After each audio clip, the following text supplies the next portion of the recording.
Hello everybody. Here in Covington, aka Mystic Falls, Virginia. Had lunch over there at Mystic Grill. I had nothing else to do today. None of my friends wanted to ride. So, went for a ride in backcountry roads, came down, had lunch. Now we'll do a little vlogging on the way home.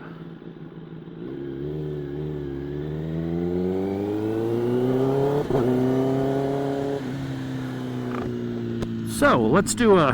How long have I had this bike? 3 months? 4 months? What bike did I have before this? The Ducati. So, I don't know. We'll call it a 4 or 5 month whatever review.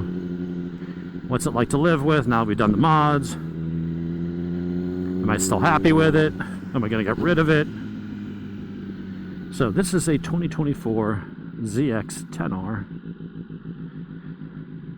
So far, we've got the ECU flashed and tuned by more Mafia. And really not a lot in the way of mods other than exhaust. Did the cat delete, exhaust valve delete, slip-on muffler, but just kept the stock headers, stock airbox, stock filter for now. A bike like this doesn't really need a lot. You want it to sound louder and drop some weight and a little bit of heat. Did the exhaust. And definitely get the ECU flash. Even if your bike is bone stock, get a map that's stock. It just lifts all the restrictions. Because you'll pick up like 12 to 15 horsepower up top, peak. But it's not just about the peak. This bike revs out to about 13,250 or 13,5. But at like 12,5 it would take a nosedive. Anything after 12, the throttle plates, even if you keep the throttle pinned to 100%, it would shut down to like 60%. And so out at redline, now it keeps the plates open all the way to redline. So even on a stock bike, you might only pick up 12 peak.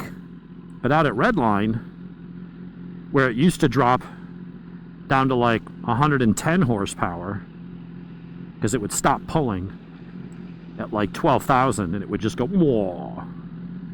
And so the more you revved it, even though you weren't even near redline, I mean, you had another 1,500 RPMs to go, the more you revved it, the less power it would make. And so out there, you're picking up 70 horsepower. So makes a big difference. You can keep the gear, hold the gear longer, gives you higher top speed. You just pick up more power all over the place. So go and get that done. The other thing I would recommend is, unless you're a younger guy, really good shape. I am neither of those things. And doing just nothing but track days. If this is going to be your street bike, that's what we'll talk about a little bit here. Get the Helibars. I did a video of those, installing those. These are clip-ons, so you're not putting on some goofy tall bars that are going to look weird on a sport bike, on a race type bike. It doesn't change the ergonomics enough that it impacts you on the track or your ability to be over the front and in control and feel what the front end is doing. It's not like that. I'm still leaned over, but it has put my wrists, they're only like 3/4 of an inch higher and 5/8 of an inch back. It's not a big difference height-wise. It's the angle that it changes. It puts your wrists at a fairly straight, neutral angle rather than being like hooked and bent. And that makes a big difference in comfort. So, what do we think about this as a street bike? I haven't had it on track yet, but I've had other leader bikes. I've had, I've had a lot of bikes over the years, if you follow my channel. I'm sure it'll be absolutely sublime. But kids up there asked me to do a wheelie. It's like, how am I going to do a wheelie behind you? I'm going to drive right into the back of your truck.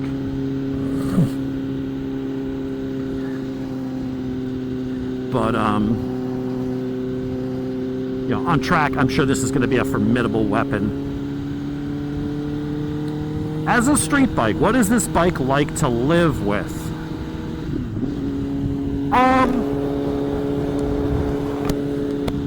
Alright, let's say if you're young and you don't care about comfort and you can tie yourself up into a pretzel and not have back pain, I'm not talking to you. You ride whatever you want. For someone who is a man of middle years, I'm only 2 years from getting my AARP card. You know, it makes an okay street bike if you do some things like the Helibars. It's adequate. Is it anywhere near a naked bike? No, of course not. Can I make it work? Yeah. It's the suspension is compliant. It's got really good suspension. We got the Showa balance-free fork and balance-free shock. I was able to get the preload dialed in with the stock springs, which surprisingly, don't know, it doesn't usually happen for me. The electronics are really good. It does not give you the finite control like the R1 or the Ducati or the Aprilia or the KTM, well, basically anybody.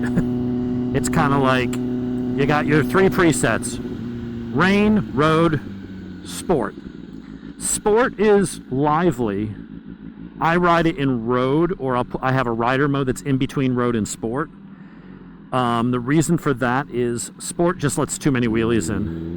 And when you're trying to go fast, you know, if you're a wheelie guy, then great. You can just put it in sport, and it'll let you do a little bit of wheelies and pop the front end up, but it won't let you loop it, if that's your thing. For me, I don't want wheelies at triple digits. Like, I'm not trying to wheelie, but this thing has so much power now. We're up at, I don't know, somewhere between 178 or 188, 189, somewhere like that at the wheel. It has such an abundance of power that it just wants to wheelie all the time. But it wants to do it up in the higher RPM range, like a 600. And that's something we'll talk about too, the delivery on this. And why I like it in a lot of ways, although, I don't know, some bikes like the R1 might be better. What's nice about it is it's very smooth and linear. Now, whether it's the motor or whether it's just the way that the cam profile, I have a feeling it's probably more in how the ride-by-wire tables are softened and very linear in the bottom part, and it doesn't really give you a lot of power till up top, which makes it a better street bike in some regards. Like an R1, if you ride it with, you know, ham-fisted, it's one to wheelie super easily all the time. This will wheelie a lot, but only in the upper RPM range, unless you're trying to get it up. Giggity. But like right here, I'm at 5,000 RPMs, which on a street speed triple or something would be vertical if you crack the throttle. But here I am at 5,000 RPMs. I'm just gonna roll it to 100%. It's not until 8,000 or 9,000 that this thing takes off like a rocket ship. So I would have to look at the ride-by-wire tables to see if that's just the way the motor itself produces power. If it's like really over square and so it, you know, needs revs and doesn't have as much torque as some other bikes, or if it's more of that's just the throttle. I'm giving it 100%, but it's only giving me like 30, 40, and it doesn't give me any real throttle plate opening until 8,000, 9,000 RPMs. But that's where it wants to wheelie. But those speeds, you're going crazy speeds. Wheelies are, you know, if you want to just loft the front or goof around, you know, those kinds of things are fun on the Ducati or Speed Triples or things, because you're at a lower speed. Like right here, you just goose it and burp, it comes up. This it won't. In first gear at 5,000, if you just bury the throttle, it'll take off, and it won't be till you're doing like 80 miles an hour or whatever in first that then the front end comes up. And it's like, all right, well now I got to shift. You know, you're not, I don't know. To me, it's not as, if you're looking for a wheelie bike, this is not it. Yes, you can wheel it if you want to clutch it up or do other things or gear it differently. Yeah, you can do all those things. But I get the impression that this thing would prefer not to. And it's more about, you know, how to go fast in a straight line and get good lap times. It's not a hooligan bike. For as much power as this thing makes, the delivery is very smooth down low, very progressive. It's not this bop and it just goes and wants to kick you in the nuts. I like the exhaust tone with this pipe. We got the Leo Vinci LV10. Now you can hear that throttle. That's because we do have the, we did not eliminate the fuel cut on this latest tune. On the Kawasaki's, it messes up the quick shifter. It still works, but it makes the quick shifter all, especially on auto blip, all janky. Don't like it. So I'd rather put up with the off throttle response being a little lurchy and just ride around it.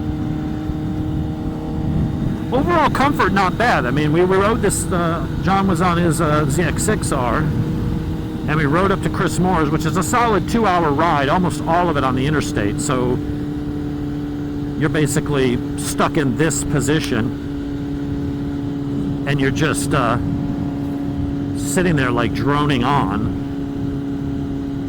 So nothing, no moving around like you kind of do on the mountains. At least you ride for a couple hours there, you get tired in your legs and other muscles because you're constantly picking yourself moving around. But as far as like your ass or neck getting sore from being crouched into one position, I didn't really have that. I would say by the end of the ride home, so it was 2 hours up, had a little break, and then 2 hours back. All right, 4 hours in a straight line. I was starting to squirm a little bit, but for this kind of bike, that's more than acceptable. Would I use this as a touring bike going across the country? No. I don't think that would be pleasant at all. That is not what this is made for. But going up to the mountains and play, if we want to ride up to the Dragon, that's not too bad because it's an hour and a half, 2 hours on the interstate. Okay. You need a break, but by the time you get the end of the interstate, you want to gas up and grab a Coke and a smile anyway, and then it's all twisties from there. This is a bike you can ride all day, as long as it's not all day on the highway. Now, there may be a comfort seat for this, although I'll be honest, I bought comfort seats over the years. They were marginal improvements, but none of them was ever actually comfortable. You pay $350 or to $600 depending on the brand, and all you just get is mildly less discomfort.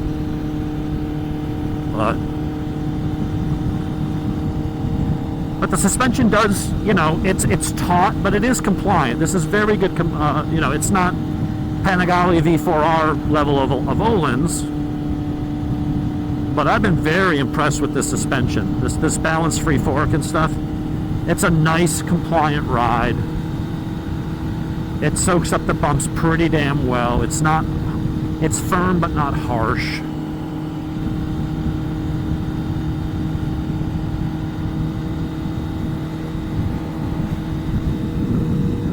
It's when you flash the ECU, like I said, do not do the fuel cut. Leave it in there, ride around it, because when this thing's tuned properly, that quick shifter is so snicky, just ting, ting. It's so precise. It's just really, really good. And you don't want to mess with it. The brakes, you know, they're good. You can't buy a modern leader bike or any of the premium, and I don't mean premium like this isn't like, again, a Panigale V4, but an R1, a GSX-R 1000, this, the CBR 1000 RRRR SP. You know, all the Japanese premium bikes, they all have good brakes. I would say these aren't stellar. They're really good. They're gonna work. They're gonna get you stopped. I did upgrade and put the EBC HH pads on there. I don't know if braided lines would help, but it's not a problem with brake fade from heat.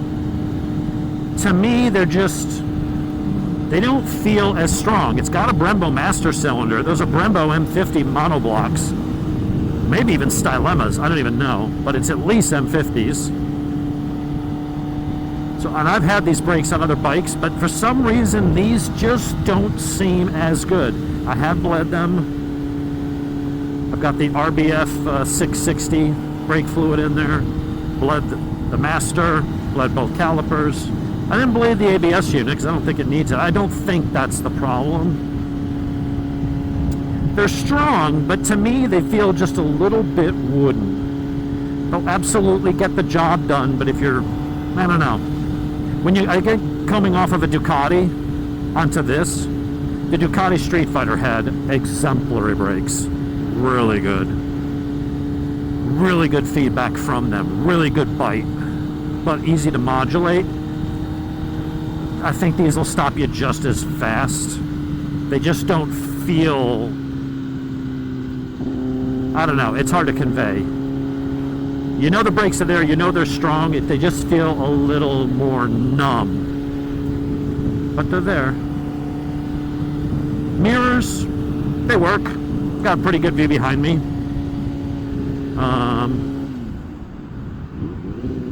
Vibration, not too bad. You know, again, not as good as any other sport bike. The dash is good. It's easy to read. You can change the color on the fly without having to go into settings like the Yamaha. So you can set it for daytime, nighttime. I'll say the controls are a bit more intuitive in some ways than the Yamaha, but in that more minimalist, simplistic, easier, intuitive way to use them, you're not able to do as much. So with the Ducati and the Yamaha, the R1 or the MT10 for that matter, you had a lot more fine-tuning, especially in the R1. You know, you had the ability to go in and set up your wheelie control from your traction control, from your slide control, as well as engine power and ABS, you know, all that kind of stuff. Here, it's kind of like you got low, medium, full power. The ABS, I don't remember what settings you have. It's either on or off. Maybe there's two different settings.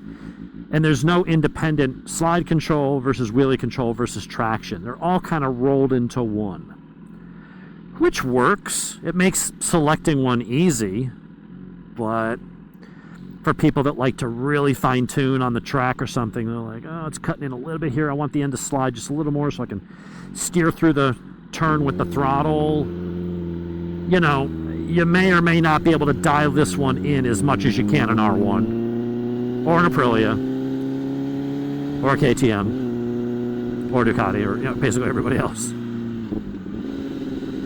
But it's definitely, you know, everything works. It does have an IMU, so it's not an older, like, dumb traction control system that just compares wheel speeds and it says, I figure this is what's going on, so let me cut some power. This does have cornering and it knows what's going on, so it is intelligent in that way. So it all works. You know, it's just a matter of, you know, how much fine-tuning do you want to get? For me, I'm like, I'm a more of a set it, forget it guy. Once I find some settings that feel good, it gives me max power. I don't feel the electronics really intruding that much. But if I'm a bit ham-fisted, it just keeps me from looping myself and helps keep the front end planted so I'm not running wide in the turns or not unable to steer, you know. The quick shifter is as good as anything I've had. I'd say it's better than the Ducati Street Fighter, the Panigale V2, or the Street Fighter V2. It's better than that. That one was okay, but I didn't feel it was as good as the Triumph and some of the other bikes. I would say, as far as the quick shifter goes, now that it's working properly, with the fuel cut turned back on, it's as good as any. The downshifts on this thing are just really, really nice. I'll say I like the exhaust note. You know, one thing I've noticed with this Leo Vinci can, I didn't think the muffler alone would make such a difference. I looked at I was going to keep the stock can on there for a while, even with the decat, because I'm like, well, it's got this You know, it looks stock and it sounds pretty good, and it's wide open with no restrictors in there. But it really did deaden the sound a lot compared to this. I wasn't expecting this muffler to be that loud. But it's got a nice growl to it. Let's say, you know, different bikes have different exhaust notes. Your, obviously your Ducati V-twins have a certain sound, the V4s have a certain sound. The R1 and MT10s sound like a V4, like the Aprilia and Ducati. But this bike has a certain rasp to it that is almost, it almost sounds like a speed triple or a street triple. It's got this, I don't know how you describe it, and you're only getting some of the range through the lav mic, you're only getting some of the frequencies, you're not getting the full sound of the motor here. But it's got this snarl and raspiness, instead of just this high-pitched, like a Gixxer 750, it's just, or an R6, right? It's silky smooth like a sewing machine, but it's just screaming, right? With a really high pitch. This will rev up and has a high pitch to it, but it's also got this like secondary note that's almost like a snarl, and it almost sounds like a triple. It's really interesting. Oh, that smells so good. There's a barbecue smoker going with smoke in it. So all I smell is that hickory. I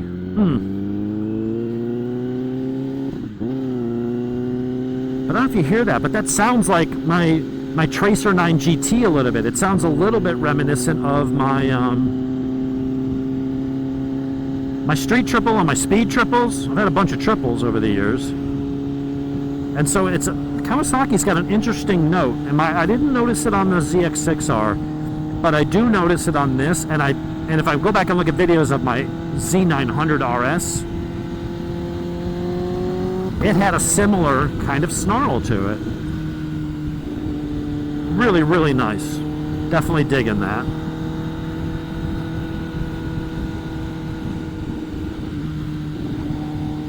I would say that at this point, you know, I'm done with mods for this. I don't know what else I could possibly do. I mean, you do the tail tidy, I got better tires.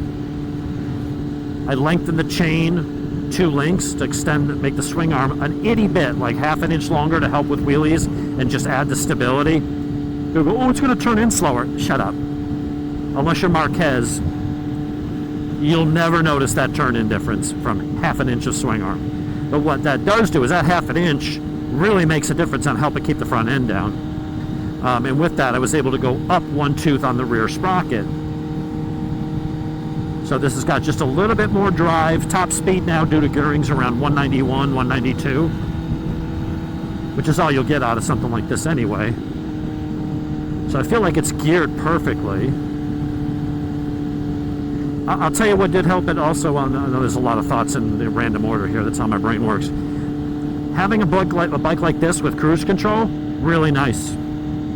We were going up the highway, it was boring. We're just in a straight line at 80 miles an hour, or in 6th gear.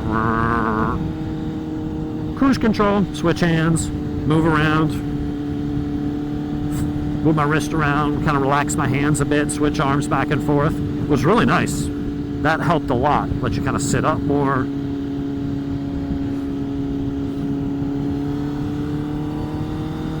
I think it's a bike you can live with every day. You know, if I lived in Florida, I think for up here it makes a good idea as a street track bike if you want big power. I mean, we live so close to the mountains. We live right next door practically to Road Atlanta. Like, so it's all twisties. And this little back road stuff is just what I do when I'm bored. Most of our riding is up in the mountains in some really, really good twisties. I've seen some of those videos. It's like having a dragon, all those kinds of roads, that starts 45 minutes from my house. And I think, you know, if you spend you can live every day with a sport bike like this. If you just live in the city, like I see like most of the Instagram riders, they almost never go to the mountains. They usually live in cities and, you know, spend all your time posing for pictures and trying to promote your bike life. No, I don't. This would make a shitty bike for that. Any leader bike or full-on super sport, R6s, all that crap. Nah. If you live in the city and you're just driving around in the city or on the highways around the city, get a naked bike. There's no advantage to something like this. And honestly, even in the twisties, there's no real advantage to this. It's just if you like the style, I don't know, I guess. Oh, fuel lights on. We got 108 miles on that tank.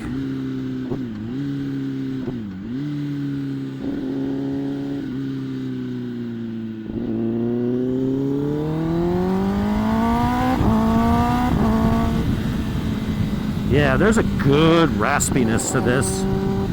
But not a raspiness like an R6 with open headers, where it's just kind of rattly. It really sounds like a triple. Hopefully that's what they intended and how it's supposed to sound with this pipe, and not that I'm running on 3 cylinders. But overall, I'm very happy with the bike. You know, part of me is like, oh, I should have gotten the 600, but didn't have the suspension and brakes and electronics that I wanted. Other side of me is like, well, in light of recent news, probably a good thing I didn't get a 600. It'll be interesting to see, you know, if Suzuki comes out with a new updated 600 and 750. You got the R9, and there's this research if Kawi upgrades the ZX10R in the future to add in some better suspension and brakes and electronics components, now that the super sport class has kind of got a little bit of invigoration from the R9 and the new Panigale and the new racing groups. I'm sure Suzuki and others might want a piece of that action. You got the new 600RR, the CBR, that they didn't bring to the States. That's got all the latest electronics just like this. I would have bought that bike in a heartbeat. You don't need 1,000, honestly. 1,000s are just so retarded.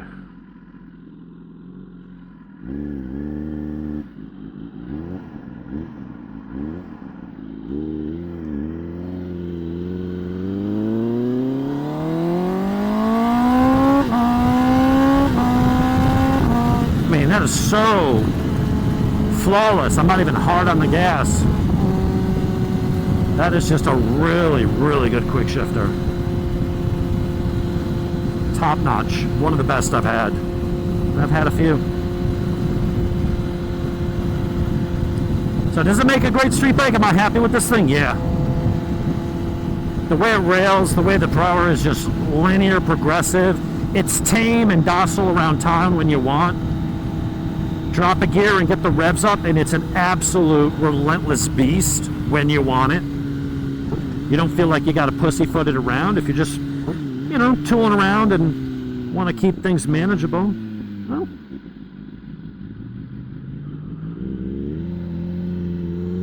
just keep your revs down.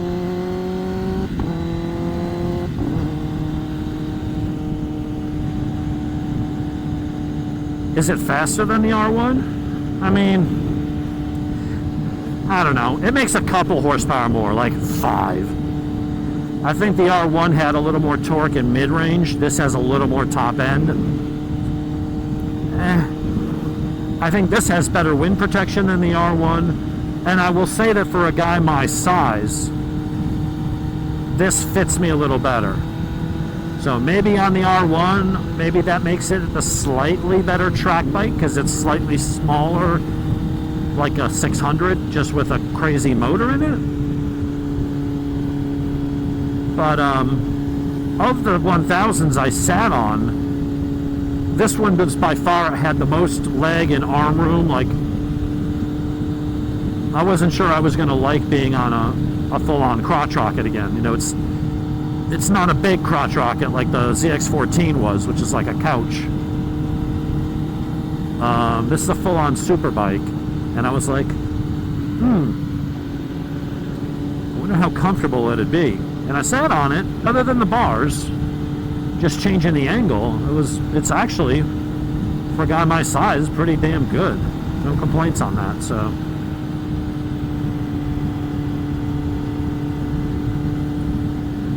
I guess in closing,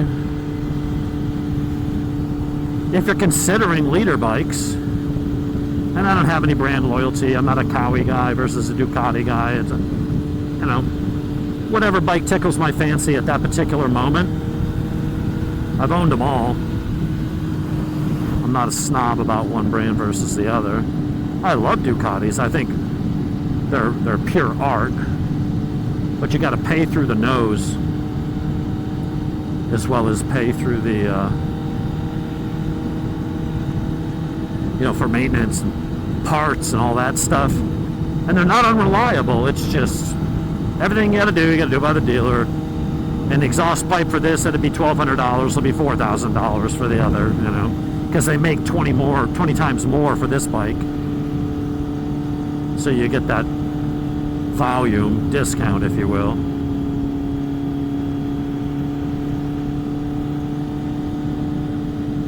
But it truly is a tremendous bike.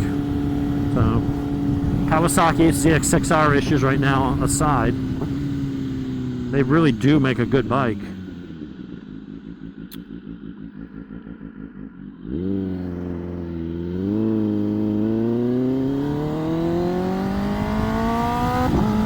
That exhaust note is just so good. Get to an area where I can see the road up a little bit. We'll do a quick pull and then sign off. I'm gonna go home and go swimming. Enjoy the weather. Let's see.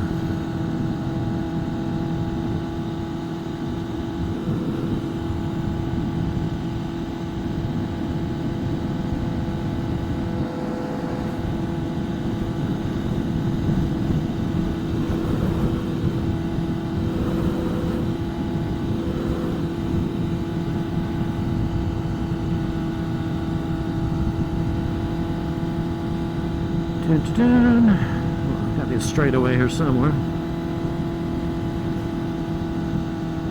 Just want to get on it a little bit, but I need to see if there's cops.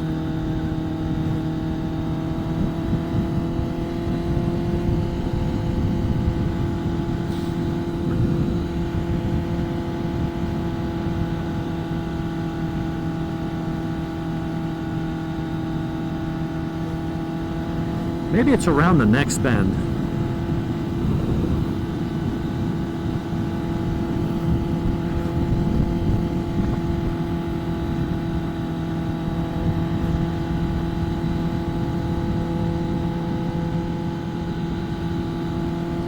Or the next.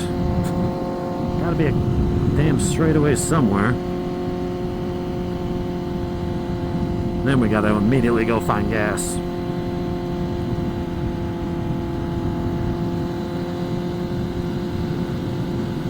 Alright. First gear.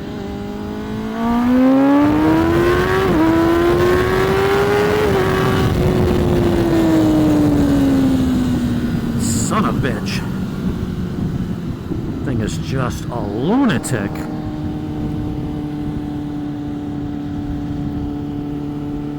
Yeah, pulls nice. I think that's more than fast enough. We'll see y'all later. I can figure out how to turn this thing off.